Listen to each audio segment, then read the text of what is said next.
When you're fed up with fighting food and your body, join us here. I'm Allie Shapiro, creator of the Truce with Food program and your host for Insatiable, where we explore the hidden aspects of fighting our food, our weight, and our bodies, and dive deep into nutrition science and true whole health. Fair warning, this is not your parents' health care. This is a big rebel yell to those who crave meaning, hunger for truth, and whose lust for life is truly insatiable. Believe me, freedom awaits.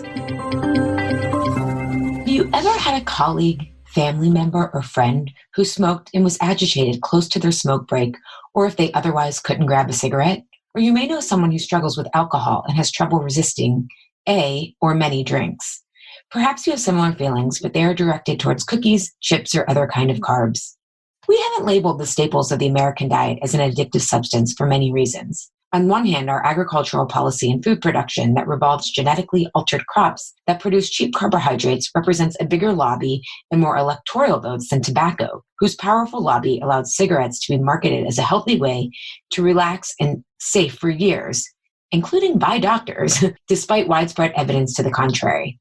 In addition to not being regulated, the sugar industry gets an estimated $4 billion in annual subsidies, courtesy of U.S. taxpayers. On the other hand, lobbies and food politics aside, food addiction and consequences require a more nuanced approach than abstinence as is possible for cigarettes and alcohol. We die if we avoid food completely, and food is much more fundamentally woven into our culture and earliest memories than alcohol or cigarettes, which in all cultures are generally adulthood indulgences. Do you remember summers at the pool with Swedish fish, or warm, salty, soft pretzels from the snack shack, or holidays with grandma's amazing mac and cheese, or dad's famous mashed potatoes? Or, like me, Friday night Pizza Huts where you cashed in your book it reward for reading 5 books to a free personal pan pizza. Chances are, if you scan your memory, some of your best, warmest memories involve sugar, associating this ingredient with pleasure, celebration, ritual, and reward. And for the purposes of this season, by sugar, I mean what we think of as traditional sugar, like sodas, candies, cakes, and added sugar in processed foods, like salad dressing, breads, pretzels, and other salty carbs. On the flip side, your most difficult memories probably also involve sugar as a source of refuge. If, like me, after another day of being bullied and isolated from, quote, the cool kids at school, you found bagels in the fridge to eat and numb the pain of being othered. Or right before a spinal tap to see how far your cancer had spread, your parents took you to the pancake house to try and bring some sort of comfort during the scariest health scare you've ever had. And who can forget Snackwell's, a dieter's low-fat bonanza where we thought we could eat the whole box because it was low-fat, not realizing that all the sugar was making us hungrier and hungrier. Sugar has comforted most of us when we were isolated in the midst of chaos, or for many of my clients, it was a lift when being emotionally neglected. Food companies methodically and relentlessly advertise to make us trust sugar and let these processed foods into our lives in a way not only without a warning label like cigarettes, but actually in a way we now come to seek out. As a result, what was once only used in a way that we use spices today, a little dab will do ya, is now the staple of our collective diets. And while now it's recommended to limit sugar, food companies didn't create but can capitalize on our Puritan, Christian, and capitalistic narrative of sacrifice equals reward, to ignore the mind-body connection and the need for emotional intelligence and agility. Adding insult to injury, we as taxpayers are paying to make ourselves and the environment, which is degraded immensely with our monoculture agriculture focused on sugar, corn, soy, and wheat that will be processed into sugar, unwell. We're subsidizing ecological collapse and the resulting pandemics like coronavirus. The decline of our personal and environmental bodies has led to an overtaxed healthcare system that was never designed for the chronic diseases, which in large part driven by our food supply and its consequences. In this season 11 of Insatiable, we will look at how we as individuals and a collective can go to sugar rehab, physically and emotionally. We will explore how we arrived here, root causes of sugar addiction, if sugar is really addictive, and can we eat it moderately, and how we can move forward with sugar in its proper pace in our life, and what does that look like for you? Without further ado, let's enter sugar rehab together.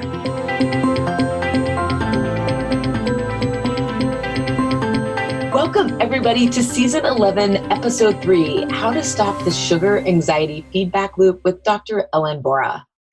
When I start working with many of my clients, they often think they mainly turn to, quote, bad foods, which are mostly processed carbs with lots of sugar or salt or some homemade goodies when they are stressed or overwhelmed, that they are emotional eaters, or that their binging is only about unknown emotional root causes. And this is true. And yet there's also another root cause, the anxiety that our body produces when we aren't getting the right foods for our body. About 50% of their, quote, emotional eating and binging is physiological. In other words, not eating the right foods for our unique bodies creates anxiety. This shows up as a felt sense of anxiety and also needing something more to eat, but not knowing what that is, or a general feeling of being unsatisfied from what they just ate. If you've been in the intuitive eating world, you're told that these cravings are from a lifetime of restriction, and it's important to let yourself have what you want to have. This can be true. And yet what's inconvenient about this advice is those foods can actually exasperate and continue the sugar anxiety feedback loop, which feels like more and more processed food cravings. What I found is when I teach my clients about blood sugar, they have their anxiety and feel more satisfied from what they eat.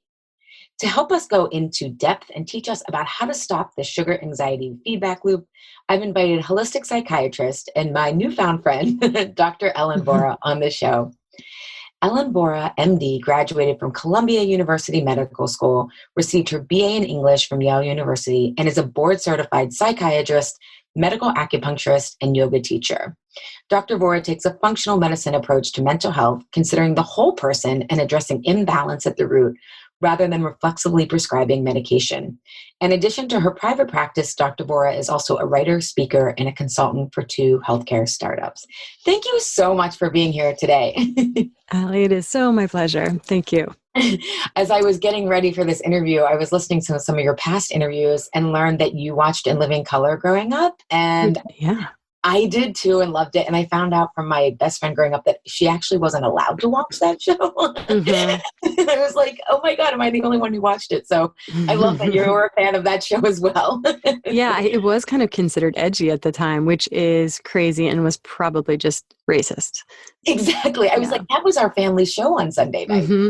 Same. Yeah. So before we get into discussing all your brilliance and your kind of rebel, edgy approach even to psychiatry, one of the themes that we talk on this show is how so much of weight struggles and food struggles is about a sense of belonging and finding where we can show up as ourselves in the world. And I find that it's really interesting that you have this edgier approach to psychiatry. So how did you come to this idea of a more holistic understanding and have that sense of self, or I guess discovering sense of self, that enabled you to pursue this much less road traveled approach to anxiety and mental health? Yeah, I think it's funny. Every time I speak on a podcast, I always, I get a similar question and I always kind of fumble through an explanation. I think in a way I still haven't, maybe it's like the history is too fresh, but I still haven't fully made sense of why. I think what I usually say is that it was a crisis of, it was 2 parallel crises that I was in med school. One was that I really did not believe in what I was being taught. But then you can kind of go further and ask, like, why did I find myself skeptical when everybody around me was like eating it right up? But yeah, everything sat wrong with me. And I thought, well, here's an example. I was in the OR doing an appendectomy where you take out someone's appendix. And I asked the attending surgeon, I was like, so why do people get appendicitis? And he looked at me, and surgeons are always like these like tall, fit, handsome, kind of intimidating men often. And he was just like, we don't ask why. I was like, I am a Jewish psychiatrist. Like, all I do is ask why. Like, this is what I'm about. And so, like, it just felt wrong to me that a lot of medicine was like symptoms equal diagnosis equals medication, and there wasn't a whole lot of like, but why does it happen? How do we prevent it? And even when people discussed prevention, they were talking about like primary prevention by being on statins before you have a cardiovascular event. It was like, like a colonoscopy is a prevention. Totally. Yeah. Like it's still interventions. There's just nothing about like, does it matter how we sleep, how we eat, how our relationships are, whether or not we're estranged from nature. And so, it just always felt like a bad fit. But then there was a parallel crisis, which was that my own health was a disaster. And I was, a smart like doctor with resources, and you'd think, and I thought I was doing everything right, and yet everything was going wrong in my body. And so it was just a place where I was at a real, like, I can't keep moving forward the way I am. And so what do I do? And it was a very inefficient, let's call it like 10-year process of hoarding other trainings and figuring out, how do I get myself well? How can I help my patients be well? I love though, I feel like I often say the obstacle is the path. And I love that even though it was inefficient, like you kept navigating because of that felt sense. Because I think, we often dismiss that way of knowing, right? Especially because it often can be, not that men don't have it, but intuition and a felt sense tends to be, women often come from that frame more than men. And I think men could too, if they were allowed to be more emotional in our culture. But I love that you honored that way of knowing, because especially being a doctor, being in a heady, Columbia, Yale, like very intellectual sense of community, that can be challenging to trust that like, this just doesn't feel right. And I can't even name why. Yeah, it is so uncomfortable to challenge that kind of ivory tower establishment. I think in a way I did a lot of like Oscar award-winning performances of acting. Like I learned how to talk the talk of like, how do you be one of these rigorous academic medicine bullies? And like I learned how to kind of fake it while I was there just to survive, not expose myself as a total yahoo. But then once I've progressively broken free each phase of my life. And now I don't even try to use that voice anymore. I just speak totally my truth about health. Well, and isn't that the medicine in and of itself, right? Really finding our voice and being unapologetic, not in like an FU kind of way, but just, I don't need to prove anything. Like it is what it is. So yeah, I'm so glad you did that, because we're going to learn so much from you today. And also, I do think it helps for people, especially, you are such an integrated practitioner that I think you're helping people who might not normally trust this stuff be able to be open to it. So thank you for doing all of that academic work and acting for those of us who need people like you, because I'm someone who definitely does. So thank you. So we're going to talk about anxiety and sugar today, but first I want to define anxiety, because I feel like everybody is anxious today. And if everyone's anxious, what are we even talking about? And I loved in one time you called the DSM, which is, the clinical way that psychiatrists and psychologists diagnose people, as a brochure for big pharma. And I was like, oh my God, that is such a brilliant visual. So how do you define anxiety, and is it normal? And can you talk a little bit about that? Yeah. So I basically don't define it. If someone comes to me and they are subjectively experiencing anxiety, that they're identifying with anxiety, I will work with that. And if somebody comes to me and they aren't using the word anxiety and haven't really called themselves out on it, but they're demonstrating symptoms that I would say are consistent with some anxiety disorder, whether it's kind of an OCD tendency or an agoraphobic tendency or like a rumination way of thinking about things, I'm actually not going to put the label on them, because it ends up being more of a self-fulfilling prophecy than anything helpful in the end. But it's not even that common anymore for anyone to like be like, I've had anxiety and I had no idea. Like people are just like very unanimously identifying with anxiety these days. So much more to me is actually, let's start at the starting place of, okay, you're anxious. Now what do we do with this? And I think that I'm writing a book on it right now, which is really helping me get clarity on how I think about it. And lately, my going hypothesis is breaking it down into true anxiety and false anxiety. And I think about false anxiety as all the ways our body gets tripped into a stress response unnecessarily. And that these are actually really preventable causes of anxiety, but they're really common. And it's things like excessive caffeine consumption, chronic sleep deprivation, the blood sugar crashes, micronutrient deficiencies, thyroid issues, gut issues, like it goes on and on. And it's kind of everything that the naturopaths and the functional medicine docs have been focusing on.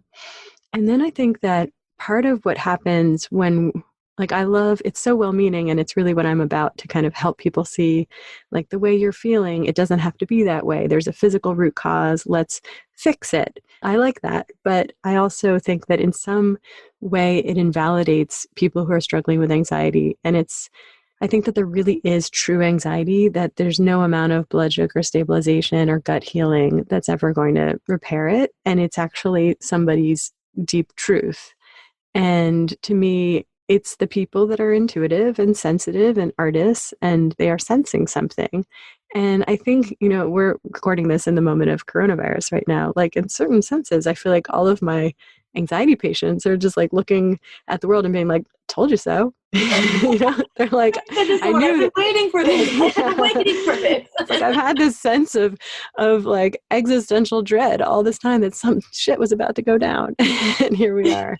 So I think that there is like truth to anxiety sometimes. And in a way, rather than as a culture saying you're too sensitive, or you should go on medication, or you should talk to somebody about this, or even the more enlightened, like functional doctor, like, ooh, could it be your thyroid? Are you deficient in B12? I think that sometimes it's like, oh, great sage, tell us what you're thinking. Like, tell us, like, we want to learn from you. You are our artist and you can be our guide. Oh, I love that. I love that so much because, in my work, I mean, I definitely work on blood sugar and gut health with people just from mainly, getting people back to whole, real foods. But on that left, I guess on the real anxiety side, like I often find that people's stories and their unresolved trauma creates this felt sense, but they're also just, my clients tend to be very sensitive. They're in healthcare themselves.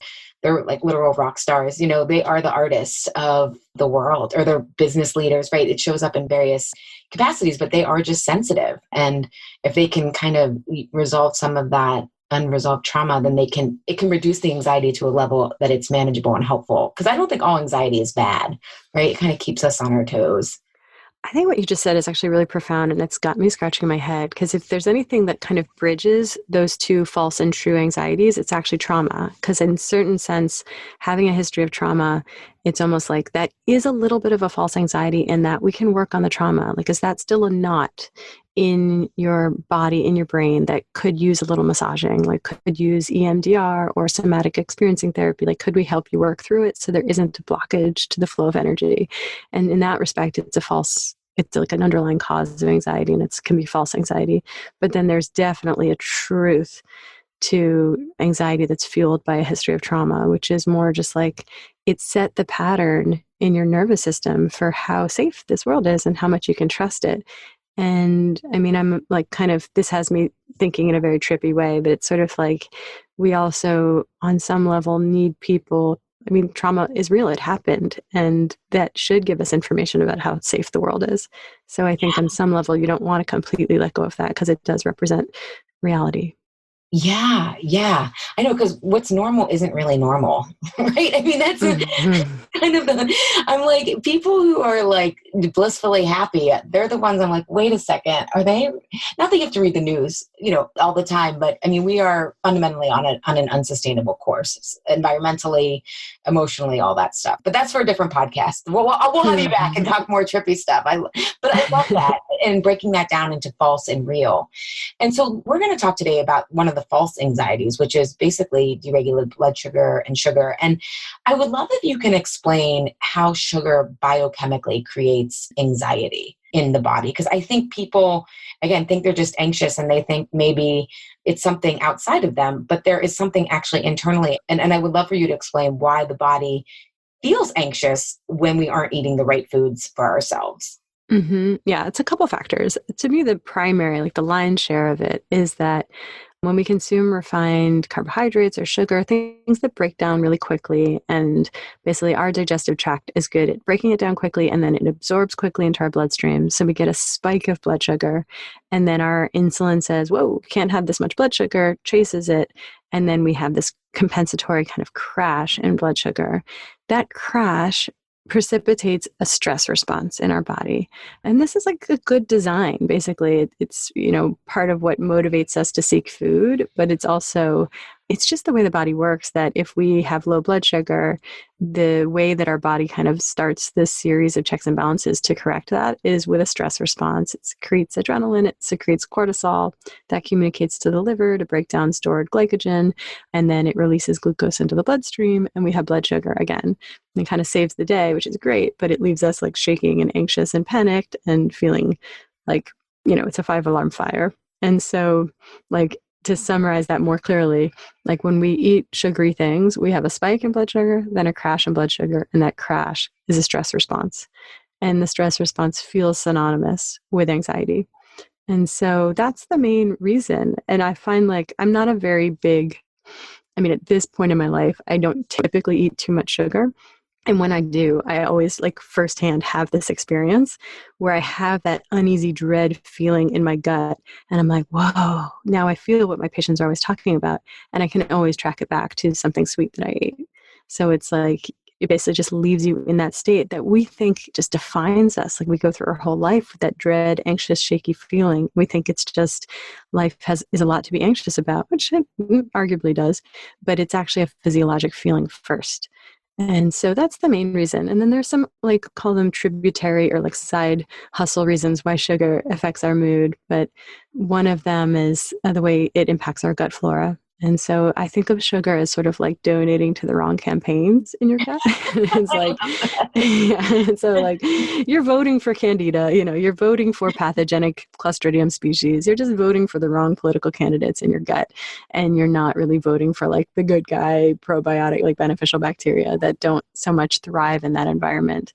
And then I think that it also has to do with like, when we're eating shitty food, we are missing our opportunity for eating nutrient-dense food. And I think of nutrition as kind of a scavenger hunt. It's like, yeah, most scavenger hunts are like almost kind of impossible, and this one is too. It's like, they're like, okay, scavenger hunt in Brooklyn. Here's your list of 30 places you have to go see and check the box. And it's like, you only have a few hours. And so I think same thing with nutrition in a day. It's like, you're not going to get everything. But if you generally eat nutrient-dense foods and generally avoid kind of wasted bites, then you're going to do better at the scavenger hunt. And when we're eating sugary foods, it's pretty much a nutritional wasteland, and we're missing our chance to get what we need. And it's not just like to be a virtuous, good, moral, high ground kind of person to eat nutritious food. Like it's literally the building blocks for our neurotransmitters so that our brain can function properly, so we can feel good. I love that. A client asked me in my Truth with Food group program the other day about, why anxiety, like when you're not eating the right foods, it causes anxiety. And I gave the evolutionary reason, like basically if you're not getting what you just said, the difference between nutrient dense foods and almost clean eating, which, we didn't talk about clean eating, but I think a lot of times people think those are the same things and they're not. And I love the word nutrient dense because from an evolutionary standpoint, we used to always eat. Like you wouldn't have had the word nutrient dense because there was nothing else. And so can you define that for people? Nutrient dense versus what we think of as healthy food. I think that's where people get tripped up. Often they think I love this. Yeah. So nutrient dense, I think about it as like that bite is packed with nutrition, packed with different vitamins and minerals. It checks the various boxes of macronutrients that we need, omega-3s, minerals, these things that we actually just need to function well. And it's not like there's one food that solves all the problems. Like, if it's anything, it's probably chicken liver pate, but it's basically like Mother Nature's multivitamin. But basically it's that you kind of need to eat like just a variety all the time of, it's basically like, so I have a bee in my bonnet about clean eating. And it's like clean eating. Well, we could say so very much about like even just the qualitative judgmentiness of the idea of the word clean. But I think that the trouble is that the health food world has really figured out, okay, here's what you take out of the diet. Drop the gluten and the dairy and the sugar and the canola oil. And like, I'm on board with all of that to a certain extent. But then it's like, we forget what to add in. And you could eat things that all check the box of that is theoretically Instagram worthy clean food. You just had your green juice and you had your chia seed pudding and you had your matcha latte, like clean. Oh, with oat milk, great. But then you could really be hungry and lacking half of what your body needs and anxious and be totally clean. So it's like, those are wonderful foods, but it's not the whole balanced eating what your great grandmother ate. And so I think that we've just like, as our national eating disorder, like one aspect of that is that we've completely forgotten how to eat enough of a variety of things and how to eat with balance. Totally. Even like, I think people grew up, like I grew up taking the skin off chicken breast and it's like, I just started putting that on a couple years ago and I'm like, this is delicious. Like, why did I ever think to not eat the skin? I know why, but like, I think people think like last season we talked about whole foods being on a continuum, right? And I think people think like, to your point, okay, if I'm not eating this, or this, then the rest of my food must be whole foods. But no, there's like, throwing parts out, to your point, chicken liver pate, right? Like no one eats organ meats. I've actually, the other day at our co-op, they had like some ground meat that had organ meats in it. Yeah. And I was like, oh, this is a great approach to getting in, because we'll have like spaghetti squash with sauce and ground meat. And it tasted really good. And I was like, yes, I'm on the path to getting more organ meats, because no one thinks about those, but those are powerhouses. Yeah, we were taught for so long to get rid of it. I'm not necessarily proud of this, but at this point, I'm like the sneaky person in my family, like eats only the skin. And then I leave all these like just bare chicken parts for the rest of my family to enjoy without skin. But like, who ate all the skin off of the half rotisserie chicken? Oh.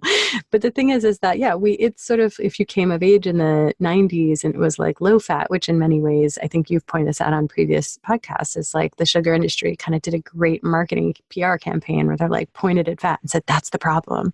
And so what happened was we all thought we were being virtuous and doing the right thing, throwing the skin off the chicken, only eating like low fat chicken breast and white meat, and then eating a whole box of Snackwell cookies because those were free, because they were fat free. And it's like there's no fat, so there's no problem with this. And I think that the thing is that we are, thank goodness, and of course we'll learn like 5 years from now, 10 years from now, what we're getting wrong in this moment. But at least now we're kind of thinking like real is probably right and fake is probably wrong, which is, I think itself like a very, like, I feel confident in that, at least like in that revolutionary way of looking at food. Yeah.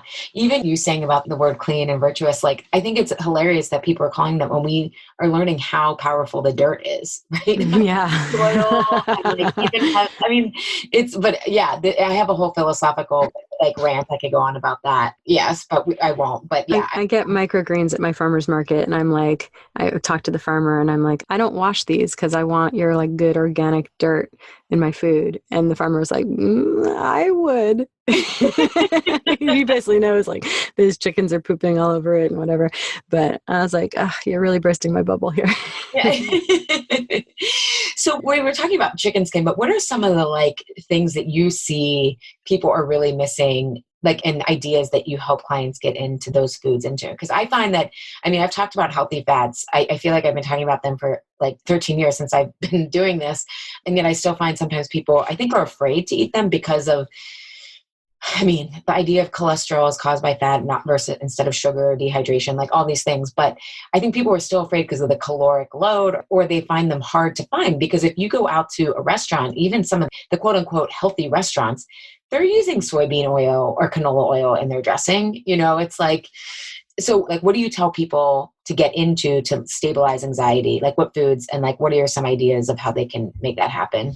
Yeah. So I'm going to give you like a laundry list of the things that I think still fly under the radar for some people. And then I'm going to totally backpedal and be like, but everyone should be more chill about food. So here's the laundry list, is that I think that, yes, I think at 2020, like we now get that we can eat healthy fats, but I think there probably we require a little bit of an expanded definition of that for some people, because people are like, okay, great, I can eat avocado and olive oil. And it's like, yes, and you can also have grass-fed ghee, and you can also have the chicken skin, and you can also have a fatty cut of beef, as long as it comes from a healthy animal. And I think that segues into another issue, which is that so meat is a whole discussion, and there's so much that goes into that. And when it comes to like an ethical decision or an environmental decision or political or preference or religious, like all of that is sort of sacred and I don't touch it. But if someone's not eating meat for health reasons, I usually want someone to step back and like do an experiment of, what if you incorporated some? Do you feel better? Do you feel different?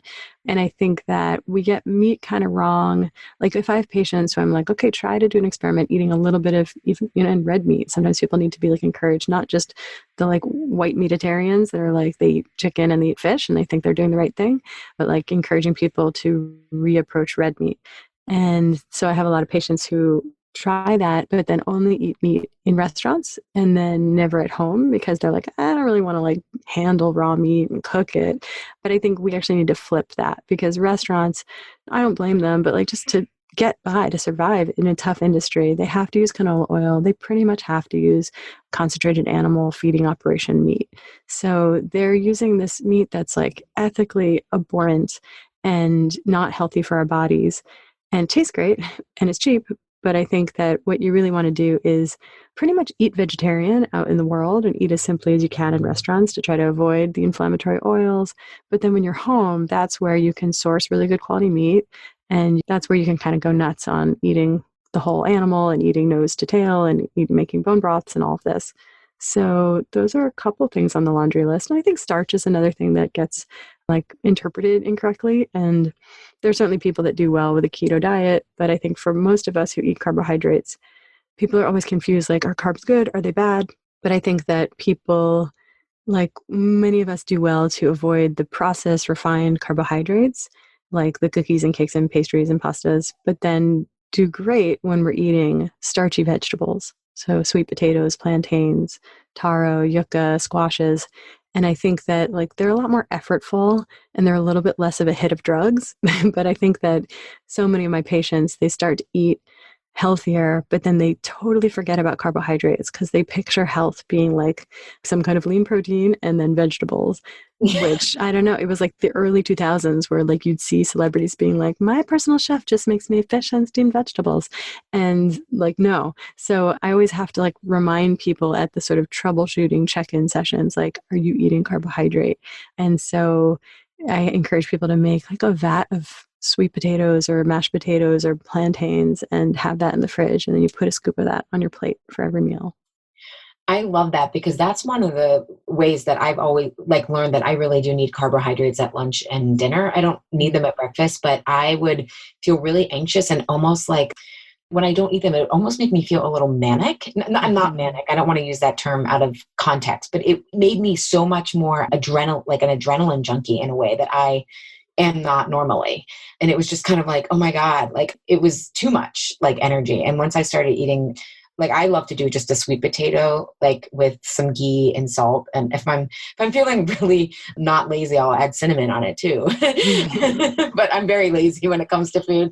But I find like when I do that, it's like, oh, I get that, like the consistent energy drip in the afternoon and also helps with sleep rather than that kind of like, oh my God, I'm on fire, like, which can be great for productivity for about an hour. And then you just kind of crash because you're not getting that right combination of starch, fats, and proteins. Yeah, I see that so often in my practice. I think in particular for women of reproductive age, like carbohydrates, I think of as not so negotiable. And when someone's eliminating carbs altogether, some people really do well with keto. And I do always have to kind of put that caveat in. But for the most part, I'll see women start to get this feeling, it feels like a mania or like an anxiety.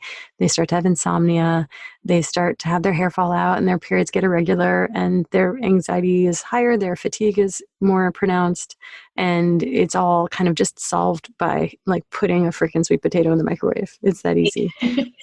And I loved your idea about plantains. I love plantains, but I think of those as like a vacation food. If I'm going away, they have them, but I think I could make them at home. Vacation every day at home. Yeah, we eat a lot of plantains in my household, and we're also lazy, but we just saute in coconut oil and then sprinkle cinnamon. Done. Oh my God, I love it. All right, we are going to take a break from our sponsor, but when we come back, I want to talk a little bit about sleep and caffeine. Yeah. Are you ready to take action from this insatiable season and experience what it's like to be free of sugar cravings? Enter Freedom from Cravings, a 5-week live group coaching program that starts right after Memorial Day. If you've ever wondered why you can eat healthfully but still have a 3 p.m. crash that sends you, even more frequently in our quarantine times, to your cabinet for chips or peanut M&Ms, or why you can be good all day and then overeat popcorn or coconut ice cream while watching Netflix at night, Sugar Rehab will show you how sugar cravings are a biology game, not a willpower or discipline game. Generic advice from magazines or nutrition experts doesn't take into account your unique biology and history. You need to learn where you fall on the vegetarian, Mediterranean, paleo continuum to learn what healthy and good foods are for you. This will help to prevent sugar cravings. No white knuckling required. Rehab programs for other forms of substance abuse focus first on the detox portion to free the body from chemical dependency before delving into the emotional and spiritual reasons for addiction. Likewise, in Freedom from Cravings, we'll focus on the physical and chemical dependency elements of food to clear the way for subsequent work and focus on the deeper-seated issues that may make you turn to food. I'll be personally guiding you through experiences and experiments to determine what your biology needs are to not only prevent sugar cravings all day and at night, but to also feel satiated, focused, optimistic, and energized. Be prepared to be surprised and redefine what healthy means for you and your body. Registration for Freedom from Cravings runs May 18th through May 25th. Save $50 if you register by May 22nd. Enter coupon code EARLYBIRD to save $50. Sign up at alishapiro.com to get on my list so you don't miss out on the early bird savings or this live program that I only will run once this year. Okay, so we were just talking about starches and everything, and without that, exasperating anxiety. And I want to talk a little bit about caffeine's role in anxiety because, and also, well, let's first talk about it. And then I want to ask you a question because I think sometimes people actually like the role that caffeine plays, but they don't like it. Like the anxiety it creates is almost addictive in a way. And I want to ask you about that. And I think it calls back to our earlier point about trauma, and we can come to expect to be in that state, and that's what's familiar. But I want you to first talk about caffeine's role in anxiety, and then we'll go there. So smart. Okay, there's so much I want to talk about with this. Yeah, so I think that caffeine, like not an inherently bad substance. In fact, like coffee, a source of magnesium and antioxidants, and the research, which I think is confounded and worth its own conversation, does show that people who drink more coffee have lower rates of things like type 2 diabetes and Parkinson's disease. It's kind of compelling. But what I think we get wrong is that we're just very variable in how we tolerate caffeine and how we metabolize it. And so like you could be the person that you could have an espresso after dinner and still sleep fine. And so you can just keep doing what you're doing, and lucky you. And then the rest of us, like if I had a coffee yesterday, I'd be acting right now like as if I was on cocaine. So it just like I'm sensitive to it, and I've had to grapple with that because I've had a on again, off again, like full love affair with coffee throughout my adult life, and I'm off it now, and life does go on. But it's a wonderful, delicious, warming, grounding ritual, and baristas have nice forearms, and like the whole thing is like just it's our favorite thing. But I think our culture right now really romanticizes it. And we have, like everything we do in American culture, like more is better, stronger is better. And like it's sort of romanticized to drink like strong, dark, black coffee. And like obviously don't be a softie who puts milk and sugar or whatever, but don't be also. But I think that, but it's like it's now our coffee is so strong and it's so normalized in our culture. And I think we could do well to just recognize, like for some of us, we're slow metabolizers and we have to opt out of this mainstream culture around coffee. The half-life of caffeine is about 5 to 7 hours for most people. So like say it's your average and it's 6 hours for you. If you have your one innocent cup of coffee in the morning, you might be doing okay. But if you had like that one more trip to Starbucks at 3 p.m., it's effectively like you're having half a cup of coffee at 9 p.m. And you wouldn't do that, but you're sort of unwittingly doing that. And that makes a lot more sense to us why that would impact the quality of our sleep, because then you have plenty of caffeine buzzing around your brain while you're trying to fall asleep. And it's this really vicious cycle because you're tossing and turning, you're not sleeping well. Then the next day it's like, please put in a, IV drip of caffeine because you didn't get a good night of sleep, and it's sort of so on and so forth each day. And I think that it's just like for people to recognize caffeine does provoke a bit of a stress response. It is one of these root causes of false anxiety. It makes your nervous system kind of ready for a fight.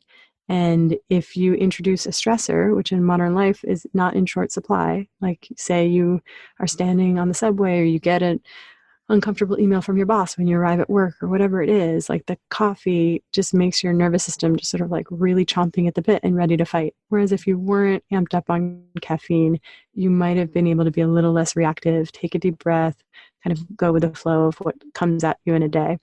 And I think you alluded to something, which I want to hear your perspective on this, but I think like with trauma, with the fact that we're kind of a familiar home base is to be hypervigilant and with our nervous system in a state of arousal, caffeine kind of provides that comfortable, familiar feeling. And then I also think maybe this is shifting right now with COVID-19, but we're also in a culture that just like only values our productivity and our go-go-go-ness and rest, like which should be the other half of the yin yang, like that is looked at as lazy or slothful and shouldn't take up any part of your day, let alone half of your day.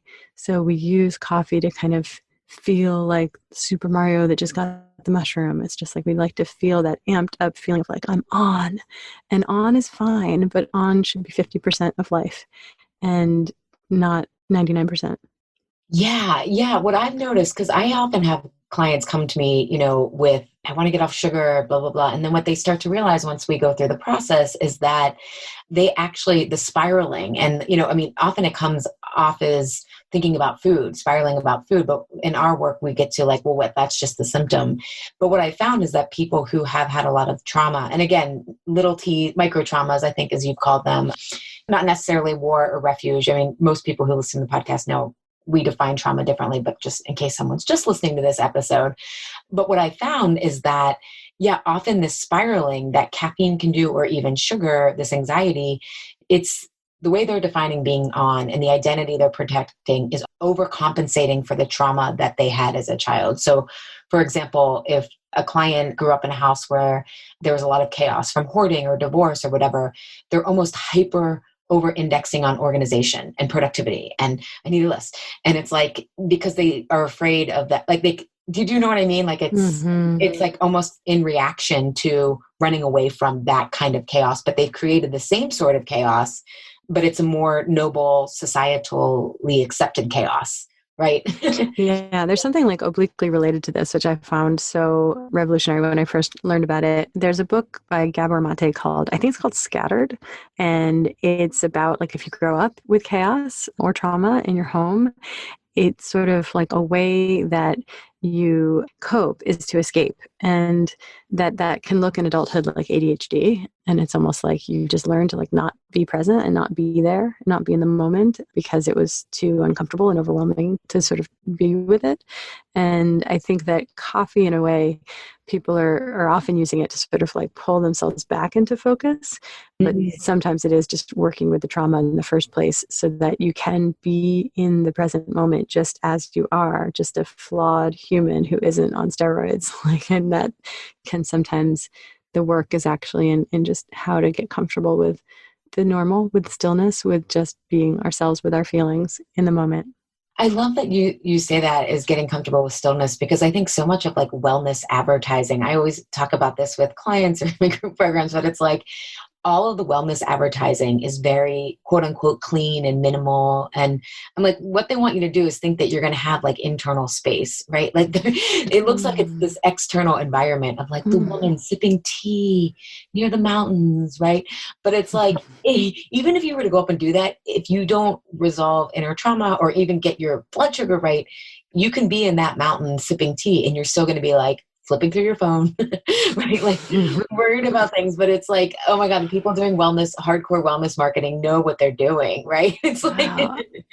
Oh, I love that. I've never thought about like the way that that's part of what they're trying to convey with that imaging. And I think you're exactly right. And in a way, part of what the wellness industry is selling us is actually like clutter and crap. And so it's like, not only do we not live on the mountaintop, we live in our tiny studio apartments, but now it's got like a pile in the corner of like various gear for our wellness practices.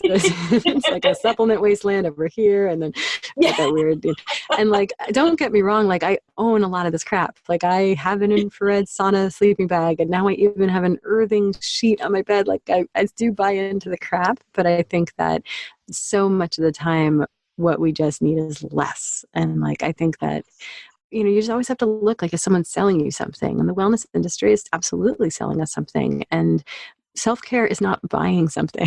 It is just like doing less, saying no, putting things out of your calendar, and just showing up to yourself with like giving yourself rest and space and getting really acquainted with what it means to be in stillness and in silence with ourselves.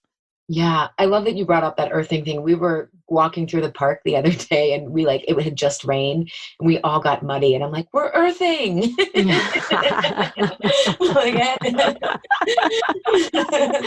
Does a speckle of mud on your calf count?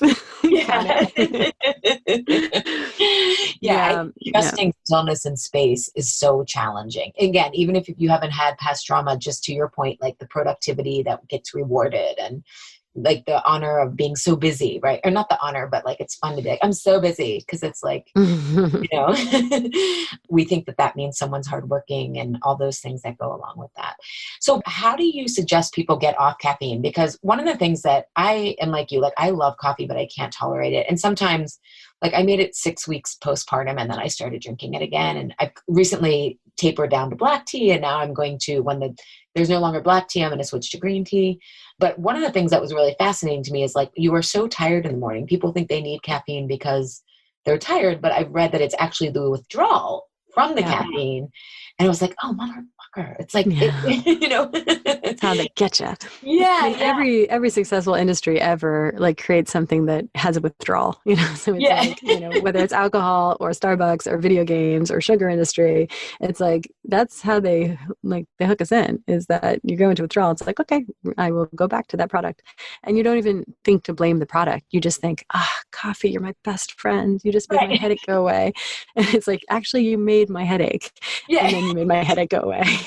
But yeah, I think what's the logical term for that when like you like praise your captor? Is that like, well, yeah, there is what do you call that? Whoa, why neither of us can think of that right now. Oh wow. But the syndrome, it's like a German term. Yeah. Okay, anyway. You get the point, listeners. We need our assistant here to Google that for us. Stockholm Syndrome. Okay. I tasked my 4-year-old. No, I didn't. So yeah, I think that in a way, I actually don't even think it is Stockholm Syndrome, although maybe that's what Stockholm Syndrome is actually just that your captor like feeds you and is like helping you with all your various withdrawals. But I think that like getting off of coffee, getting off of caffeine in general, the key is just gradual, and don't make any calls on like, how did this go, until you're really fully off and you have a little time off. So I think that I go extremely gradually. Like if I went back on coffee when I spent 7 months traveling around the world, and the coffee is just better and my body tolerates it better in other parts of the world. Go figure. Whole other conversation. And so like I was drinking my cappuccinos in Italy and even in New Zealand, it was good. And, you know, then I would get back to American soil and suddenly coffee would again make me feel like I was on cocaine. And so I took about 2 months to go from a cup a day of coffee down to nothing. And it's like a taper. And I go from, if say you're someone who's drinking a couple cups of coffee a day, then you might make the latest one in the day your half calf. And then you just keep chipping away at it till you're down to 1. And then that's half calf.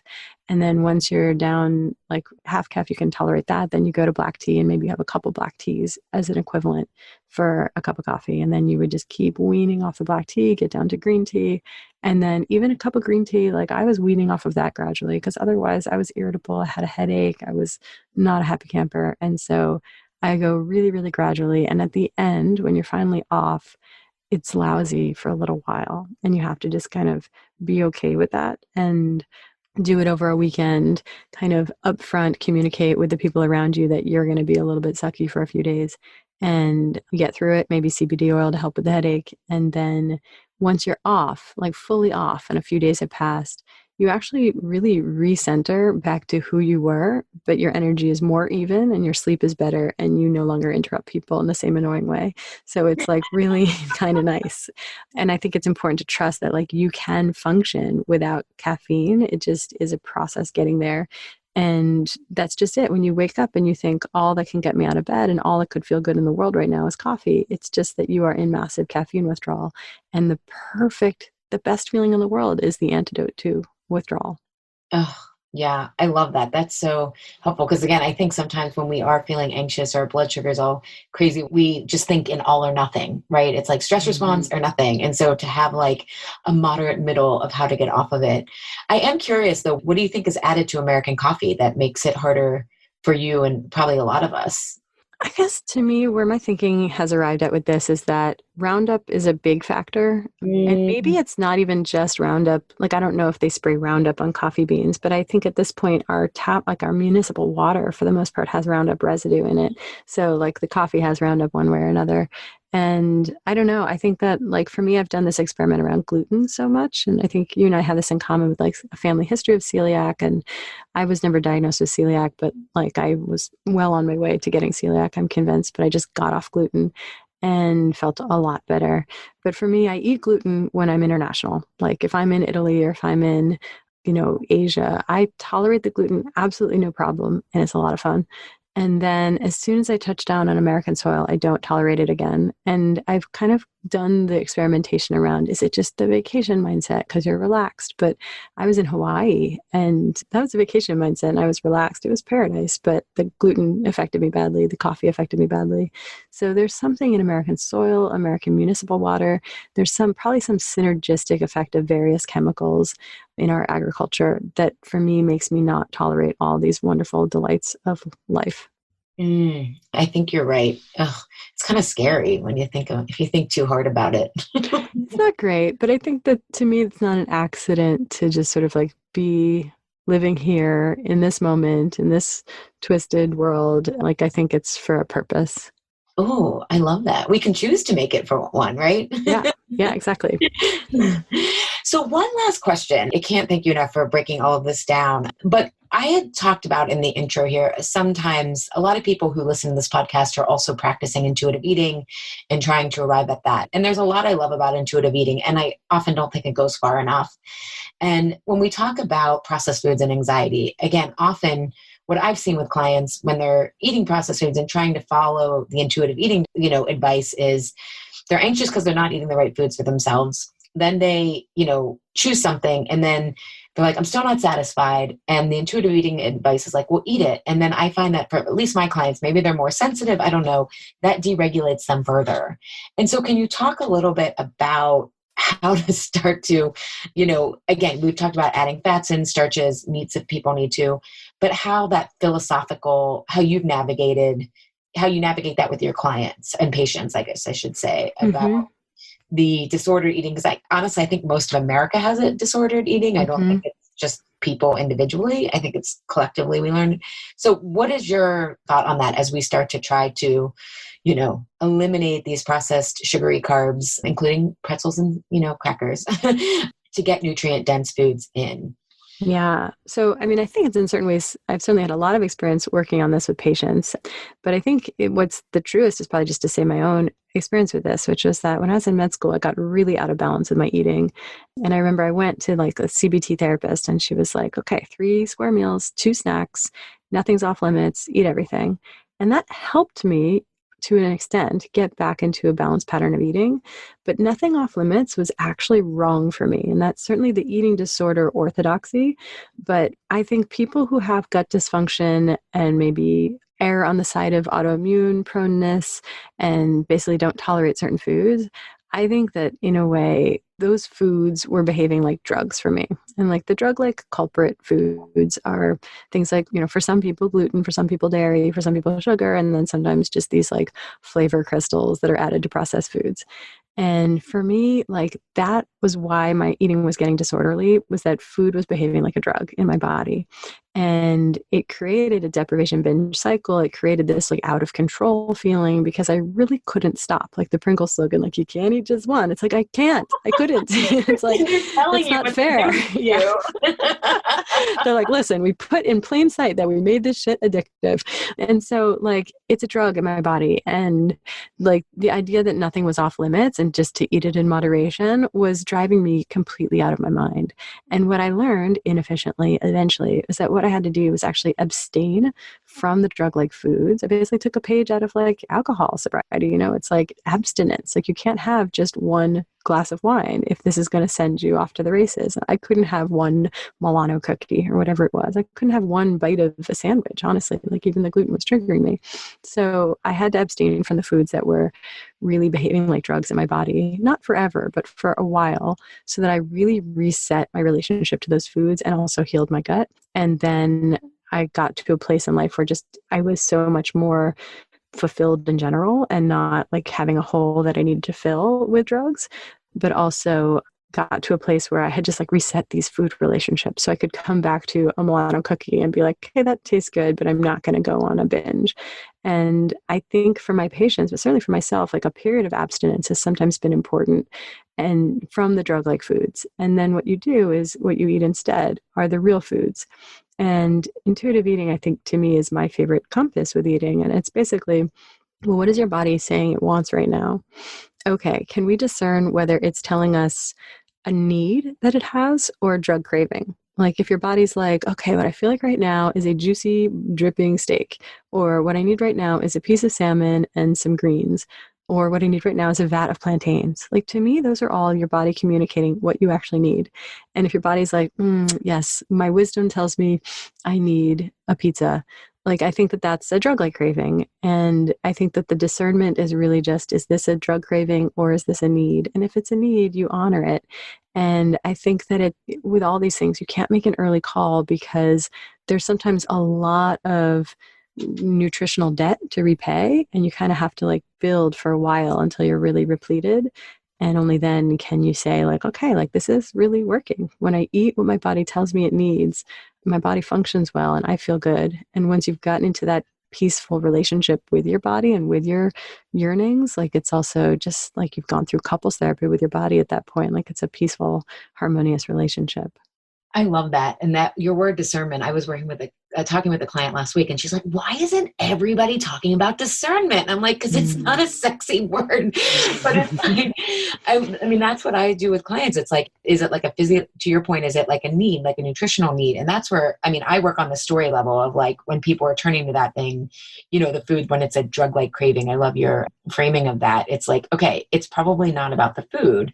And I think that's sometimes where intuitive eating thinks that, not that, they'll be like, well, if you're lonely, and call someone, but I'm looking at like, what's the story and the patterns and behaviors of how you're actually isolating yourself, because calling your friend, that's not why you're turning to this, not because you haven't called your friend. You know what I mean? Like it's, it's not really the root cause. It's a pattern of isolation and loneliness and whatnot. But I think that word discernment is so important, and really kind of doing a diagnostic check of like, okay, what is this really about? And sometimes that's what's so tricky. Sometimes it is really about lacking nutrition, like nutrient density. To your point, you have to like really feed yourself nutrient-rich foods for a while to almost unnormalize the normal feelings of anxiety and cravings. And last season, I just said to people, I'm all about intuitive eating, and why can't we hear our intuition? And I think processed foods are designed to interfere with that. I even think like I love the name of this podcast, like Insatiable, because I love that on so many levels, just like an insatiable lust for life and learning and everything. But I also think that like for me, what was the greatest feeling was to learn satiety. And because I felt like what I really struggled with was overeating. I was like, I see other people getting full and stopping it. I cannot. I will keep eating forever. And I think that with nutrient density, like I think when the body knows it doesn't have the nutrition it needs, there's a little bit of a signal that's just like, just keep eating. Maybe at some point this like tasty delight bucket will get us what we need, and it won't. But it kind of just thinks like, keep going until you get what you need. And so I think once you start actually repleting nutrition and giving your body what it really needs to function, and it doesn't need to like escape into a drug like binge, like that's not meeting the need. It needs nutrition, but all it knows to do is tell you to eat, and all you know to do is feed it the foods around you. And I think that once you actually feed it the good food, it starts to think, I have enough. Okay, you can feel full. And for me, I never really felt that until I got off the drugs of food and got onto food that was actually nourishing my body. And then I experienced satiety. And that was like such a freeing feeling. And I, to this day, like as someone who was so chronically overeating and so chronically constipated, I'm like now, like any poop and any experience of satiety, I'm just like, hallelujah, it's like a good thing.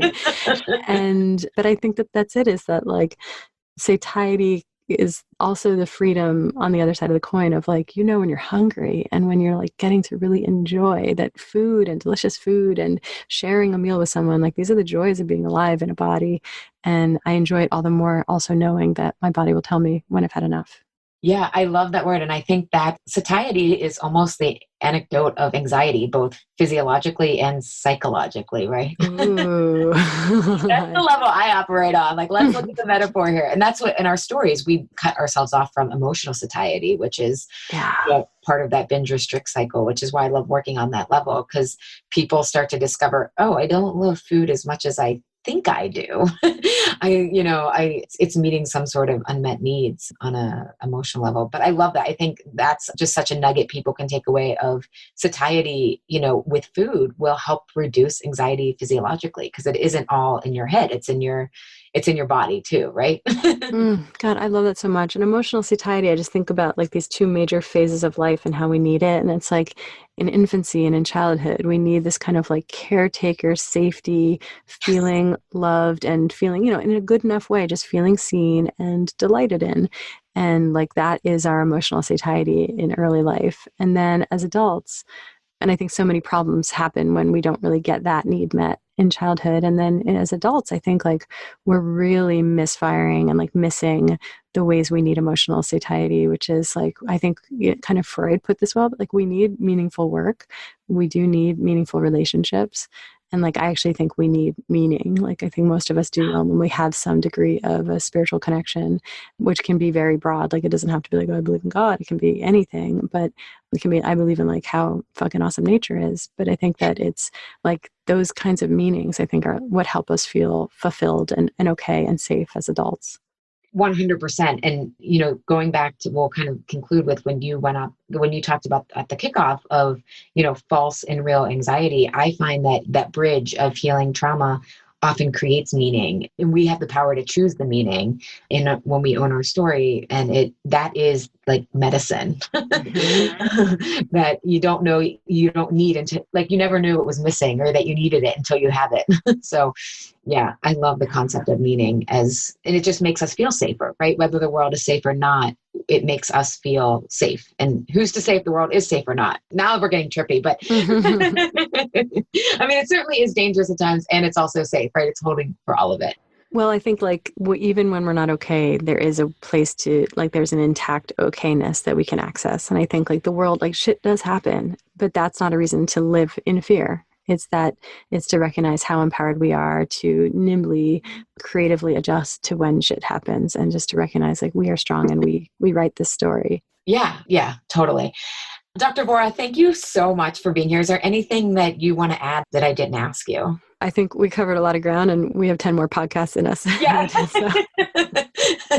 yeah, totally. Okay. Well, thank you so much. And where can people find more of you? I mean, we'll link to you in the show notes, but where can people find you online? Yeah, I'm most active on Instagram. I'm at Ellen Vora MD. And then I have a website, ellenvora.com, which sort of has everything there in one place. And yeah, Allie, thank you so much. Thank you. I so enjoyed this. Me too.